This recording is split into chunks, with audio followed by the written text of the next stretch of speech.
حاضر غائب، ایک مرد بدحواس کی داستان حیرت، اظہر کلیم MA کے قلم سے۔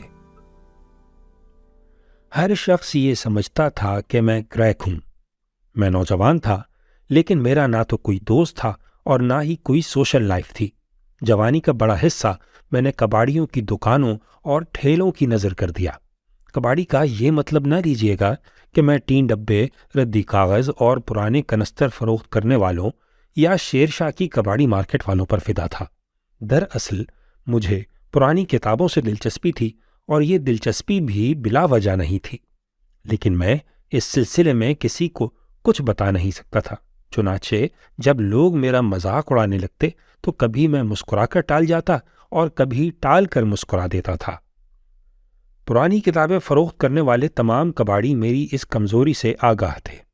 ان کے خیال میں ایک مرغ نایاب تھا جسے تقدیر نے ان کی طرف سے پھانس رکھا تھا۔ کباڑی مجھے دیکھتے ہی ردی کتابیں دانستہ اس طرح چھپانے کی کوشش کرتے کہ یہ کوشش بہرحال میری نگاہ میں آ جاتی۔ اپنی دانست میں وہ گویا میرے تجسس کو ہوا دیتے۔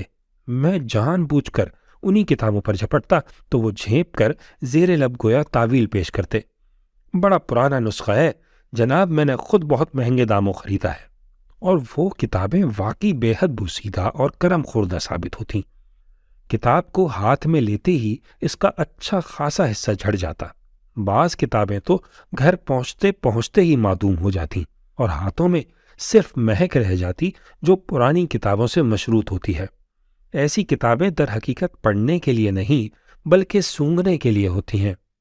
رفتہ رفتہ میں اتنا تجربہ کار ہو گیا کہ کتاب سونگھ کر اس کی عمر کا اندازہ لگا لیتا تھا۔ دراصل مجھے مخصوص قسم کی کتابوں کی ضرورت تھی۔ کباڑیوں کو تو آپ جانتے ہی ہیں کہ وہ غضب کے قیافہ شناس ہوتے ہیں، اور خریدار کے چہرے پر دلچسپی نمودار ہوتے ہی چیز کی قیمت کا تعین کرنے لگتے ہیں۔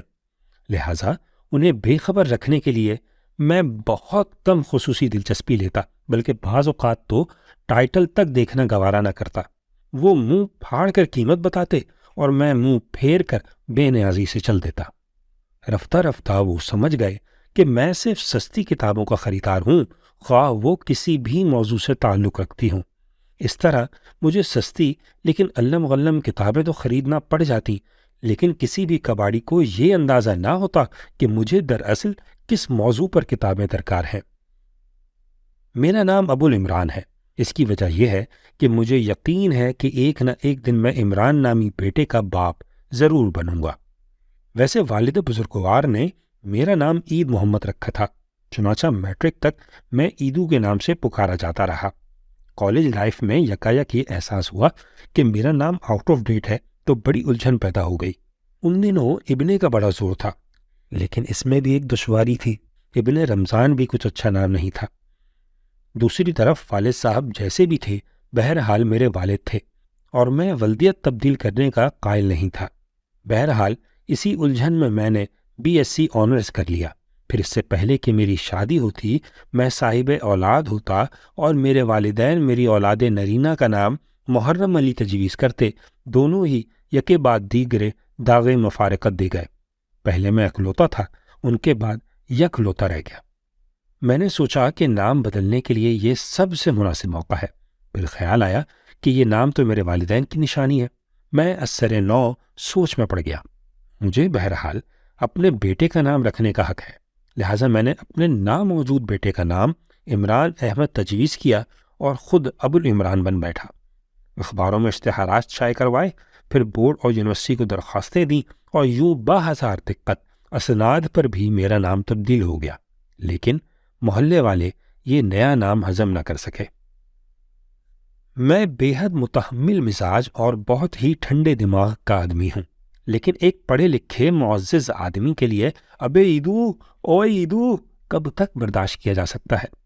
ہوتا یوں کہ میں اخبار میں اپنے اشتہار کا تراشا دکھاتے ہوئے کسی بے تکلف بزرگ کو سمجھانے کی کوشش کرتا کہ اب میں عید محمد نہیں بلکہ ابو العمران ہوں، تو اتنے میں کوئی میرے کندھے پر ہاتھ کا لٹھ رسید کرتے ہوئے کہتا، ابے عیدو تو عید کا چاند ہو گیا ہے۔ میں مارے غصے کے لرز کر رہ جاتا۔